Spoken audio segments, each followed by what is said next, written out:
கோவை மாவட்டம் வால்பாறையில் கனமழை காரணமாக ஆறுகளில் வெள்ளப்பெருக்கு ஏற்பட்டுள்ளது. இதுபற்றி மேலும் விவரங்களை தருகிறார் நமது செய்தியாளர் ஜெபராஜ். ஜெபராஜ், இது தொடர்பான கூடுதல் விவரம்.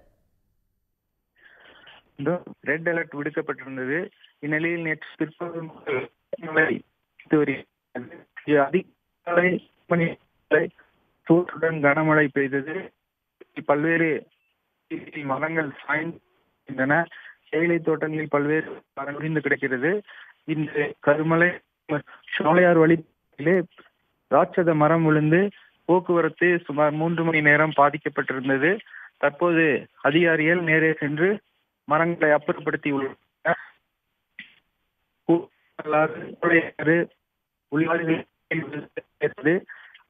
விடிய பெய்த மழை காரணமாக சுமார் 2000 கனஅடி நீர் கூழாங்கல் ஆற்றிலே செல்கிறது.